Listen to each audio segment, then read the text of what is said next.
everyone. Today I am joined by Peter Moran, the Managing Director of Keppie Design Architects.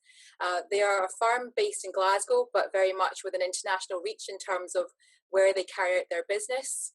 Peter has been the Managing Director for some years now at Keppie Design, and this is part of our In Conversation With series. And I'm delighted that Peter has joined us this afternoon. So thank you very much for joining us, Peter. Thank you. Thank you for asking me. No problem. What we've been doing during these conversations is just to try and glean a bit of insight about how certain businesses and sectors are faring during these times. And I suppose what's been really interesting to understand is how you have coped during COVID as a business, how you've managed to meet the challenges of your clients. So I suppose if you wouldn't mind, would you mind sharing some of the challenges that you've actually experienced within Keppie, and if possible, any of the challenges that you feel that your clients have had over the last few months? Yeah, sure. The challenges for us, really, I suppose the biggest one is that we work as a team. We are very much a single team at Keppie. We have a one Keppie mantra in everything that we do. We look at everything from the basis of what's its input to the business and what's its input to our staff, so that we have a level of consistency in everything that we do. We work in a collaborative environment. We with our clients, with other consultants, with contractors, etc. And that we workshop everything. So we like to test our ideas. We build models. We discuss. We review. We refine. And that's generally the kind of way that we tend to work. We also, alongside that, then we have all of our quality procedures, our protocols, our standards that we have to put through all of our business. And all of that has to be maintained, even whether we're working remotely or working in the office. And I would say that probably that's one of the biggest challenges that we faced, and that we don't have. You have to work harder at that team approach to doing things. It's not the same having lots of little screens, images on your screen and people chatting, as it is a group of people sitting at the table or standing against a board or presenting against the screen or looking over things. So I think for us as a business that's related, that works in design, that's probably been one of the bigger challenges that we have faced. As far as working electronically and working remotely, that's probably not really been a significant challenge for us. We've worked for a long time in an electronic document control environment, so everything is uploaded. We don't send out paper copies of drawings anymore. Yeah. Heaven forbid we would have to go back to those days of folding. And I'm old enough that I remember having to colour in drawings for building warrant applications, and even die line prints as well. Going back to that, we're also used to, in our business, because of our international reach, we're used to having online collaboration and online meetings. Teams, Zoom, Skype, WebEx, etc. They're all things that we're used to doing, but we're used to doing them differently. We're used to doing them in our office or from our office environment, where we can sit together and you have all of your information there. You can get access into your servers, etc. And that's been difficult, because you've gone from getting 6 people in a room to have a meeting with a client to having 20 or 30 people dispersed all over the place. One of the projects that we're working on is some hospitals in Oman, and our client body there, we would normally be there for face-to-face meetings with that client body. At the moment, because even in Oman, there's quite a big expat community, both on our side and on the client side. We have meetings that can involve people in Scotland, England, Oman, Philippines. One of our architects is in the Philippines. Nice to know. Abu Dhabi, India.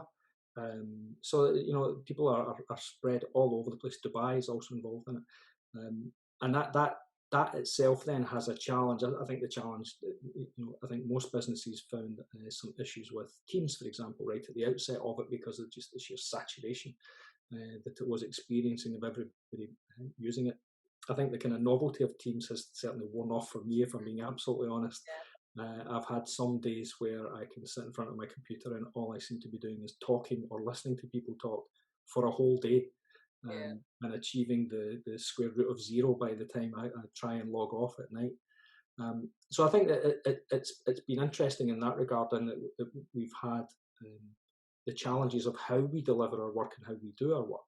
I would say though that when we went into lockdown, we were very, very busy at work, and we have been very busy all the way through lockdown, and we're still very busy.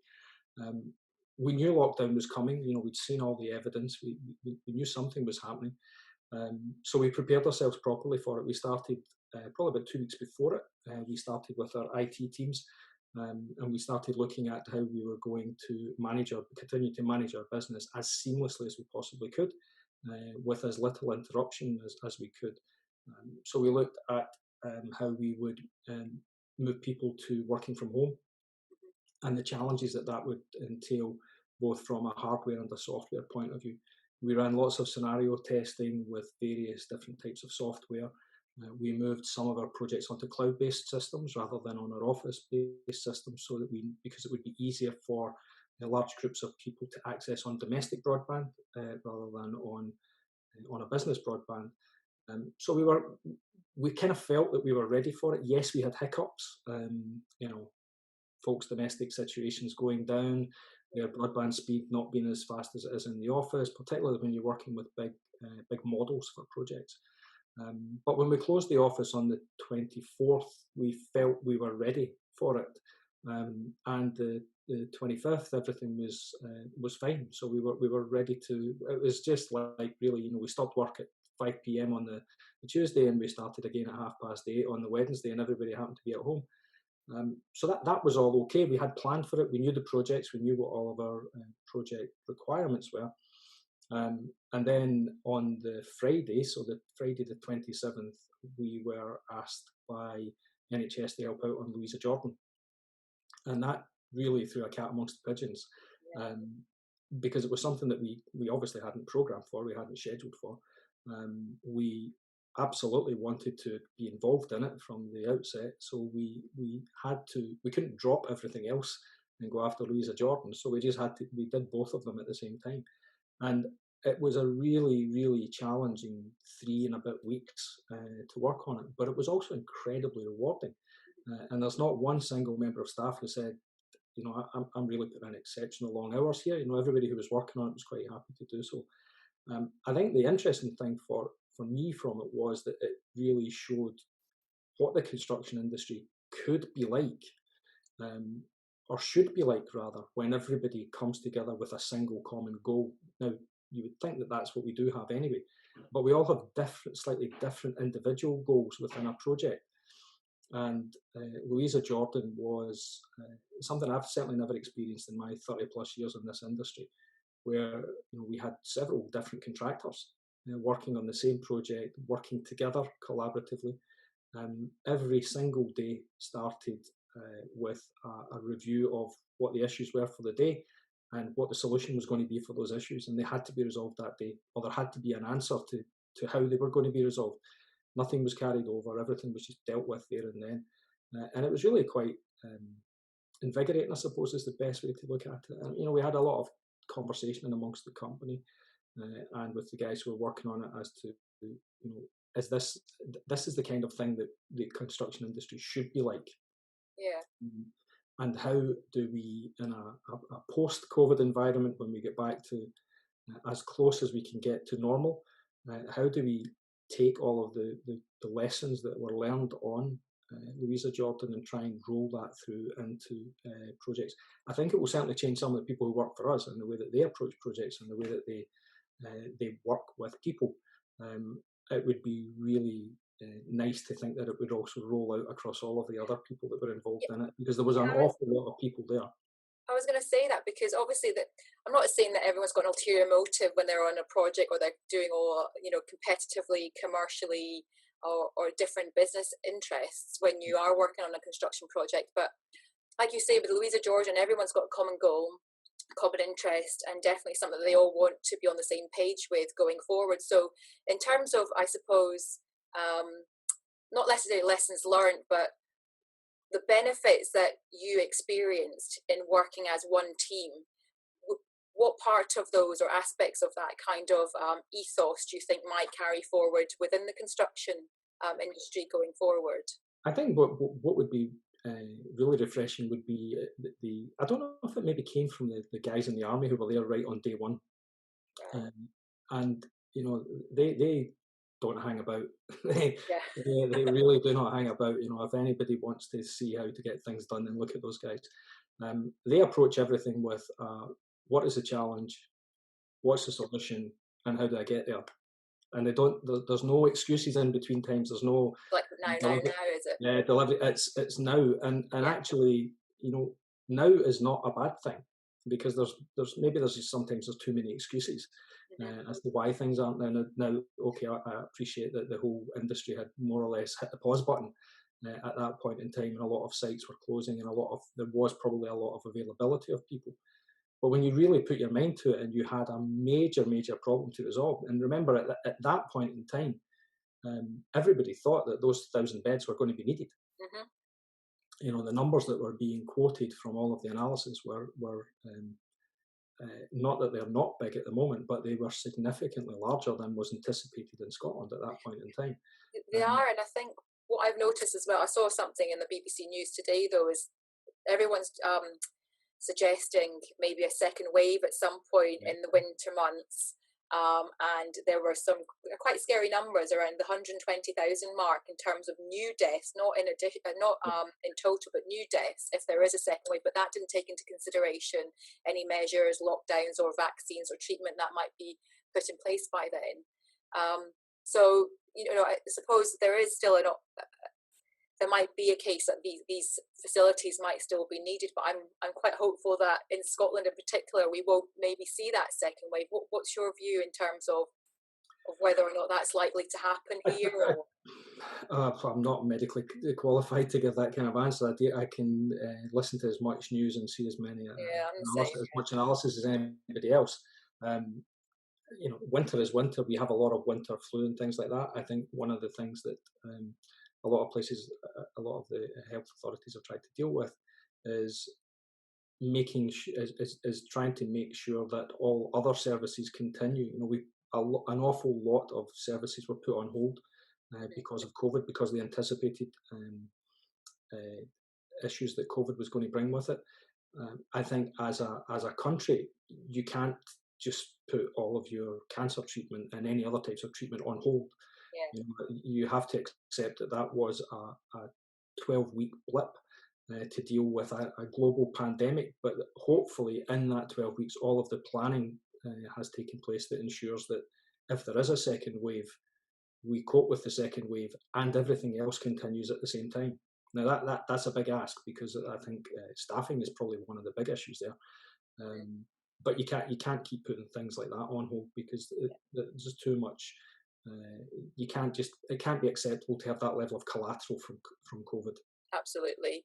And in terms of the construction sector, do you think that having put in place these measures in order to deal with the last 3-4 months, that if there were any issues going forward, if there isn't any other wave or second wave, do you think the construction industry at the moment is doing okay? Do you think that it's struggling, or there's only pockets within the construction industry that are surviving?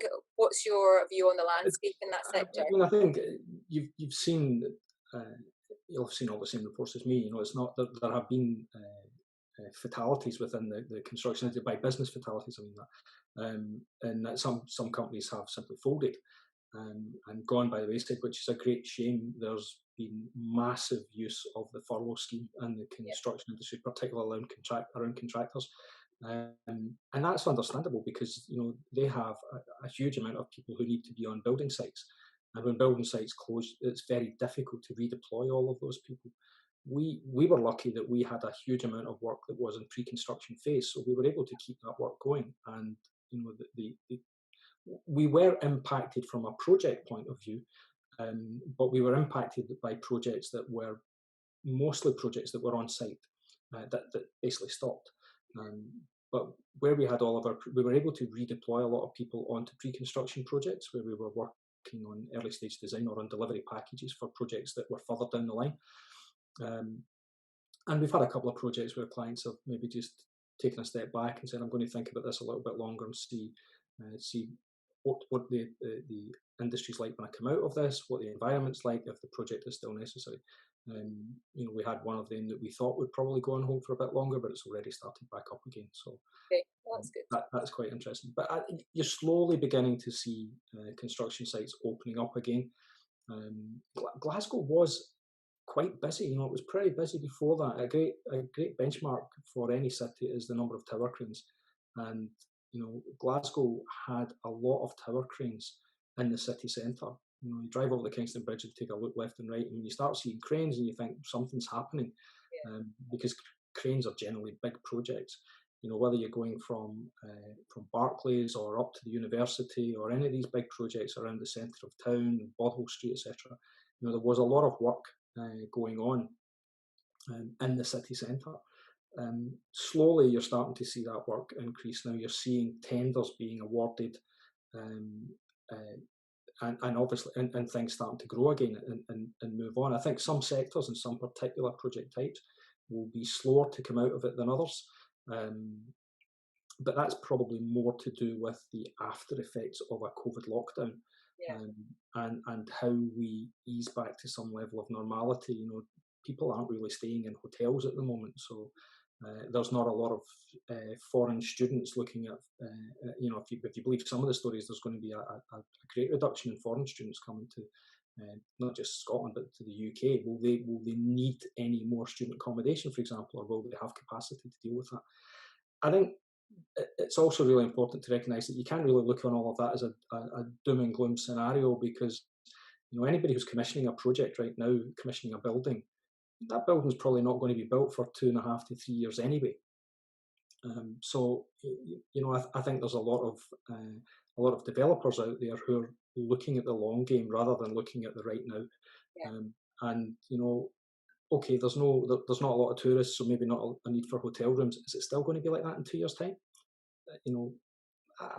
It's difficult to say. And difficult. I'm hopeful it won't be. I'm hopeful, and I think the way we're managing it seems to be positive as well. So I'm hoping in 2 years' time we'll be as close to normal as we can be.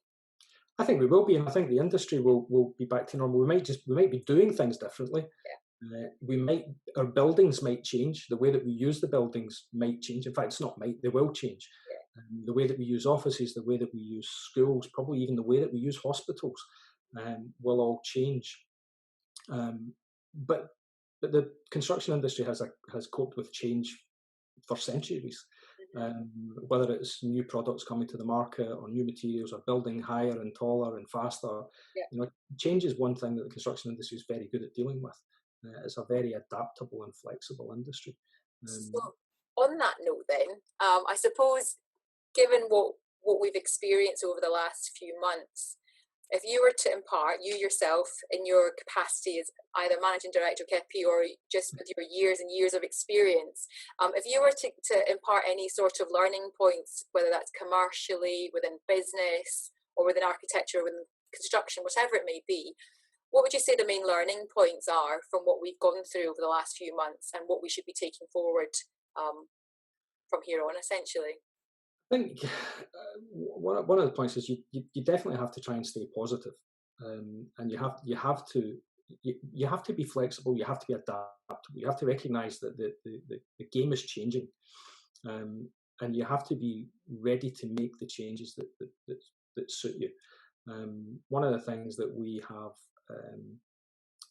really worked very hard at within our business is making sure that we have really tried to keep in touch with our staff, and that's been something that's been really, really important to us. And the reason it's really important is that we recognise that there is, even when we go back to work, he says, hopefully, fingers firmly crossed under the desk, fingers and toes, it will still be different. And it's not just the office environment that will be different, it's the way that we're working will be different. I'm anticipating that we will have a much more flexible approach to the way that we work, to the hours that people work. The only slight proviso I would make on that is that a lot of the times the demands on us as architects are not really demands that we set ourselves. So it's all good and well saying You know, I can't really do a 9 to 5, but I can do a 12 to 8 that suits me a little bit better. That's all good and well, but the contractor who's building is working 9 to 5. So a lot of the demands and a lot of the timescale demands are given to us by others. And then when you add in the complexity of working internationally with the time zones, that's even another problem. You know, Oman at the moment is 3 hours; it will soon be 4 hours.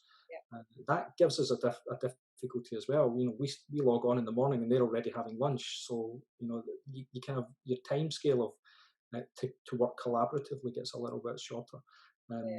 But just, you know, we've worked very, very hard at trying to keep in touch with our staff and keep our staff advised of everything that the business is doing, whether that's from and we, you know, we were quite good at keeping our staff involved. We had lots of staff meetings, but we're working at that now a lot more, because it doesn't, you know, you don't have that chance conversation with somebody when you're going for a cup of coffee that you can tell them what's been going on, or things like that. So we you know, we've had the directors put out an email, we take it in turn, we put out a kind of update report once a week to all staff, just telling them how things have been going, any particular news, what our plans are, whether it's a project reviews, project successes, anything about staff, for example, you know, keeping all of that going, and just generally trying to keep all of that update going. The really sad factor for me is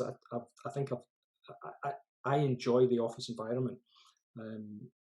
And I think I'm better when I'm in an office environment and I'm around people.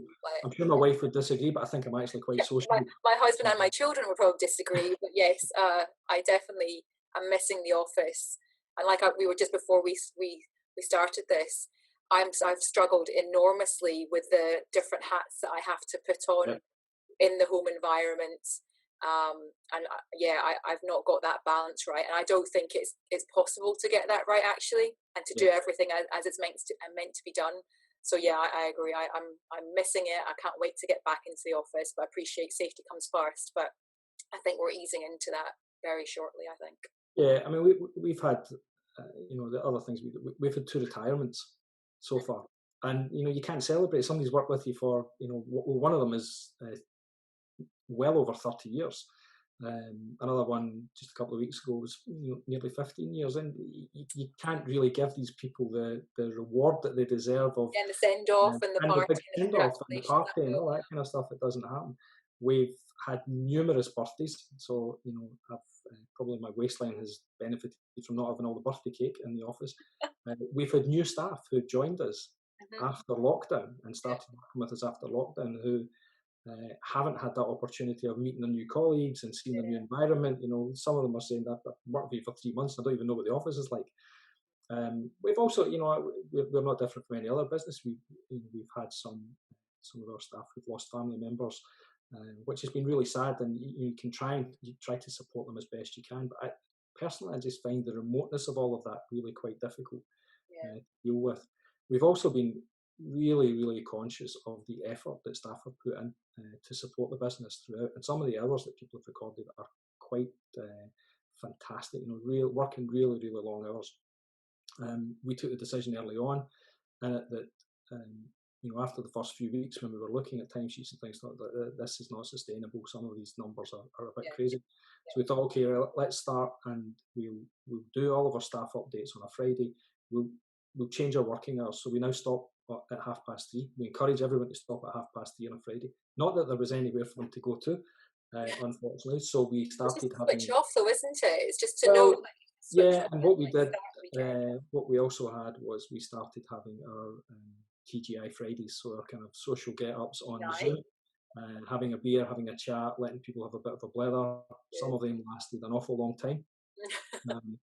And I think that one of the things that I probably wasn't so much aware of, because I'm lucky that I'm living in a family environment, I'm exceptionally lucky that I have a garden, was that right at the outset, you know, the staff who, you know, they might seem to be quite kind of sociable, and but the younger people particularly who live on their own, and suddenly they were locked in, and you know, I really, really felt for them that they were locked at home. You know, maybe even the first time of living away from home. and no chance other than their 15-minute walk or 15-minute exercise were really struggling. So we had all of that that we wanted to deal with. I think just the reason that it was so important to us is that we do value the teamwork, and you really have to work very hard to let your staff know that even though they're still working and they are at home, that they are part of a team. That they don't just have a job to do in a set time scale because you've got a deliverable or a time scale to meet. So we worked really, really hard at all of that as well. Great. Well, listen, Peter, thank you so much for your time. It's been really interesting and genuinely lovely to hear how well everything seems to be going at Keppie as well. And I think you're right. In terms of engagement, adaptability, I think they're absolutely key strands for how businesses will thrive in these times, or at least succeed and survive, because it has been extremely challenging. Like I said, I'm a fan of working from home as and when required, and having the ability to do that. But in terms of doing it as we've been doing it for the last 3 to 4 months, yeah, it's definitely not something that I'm a huge fan of, but I appreciate it. So it's what we have to do now. So, but thank you very much for your time. I know, fingers crossed indeed.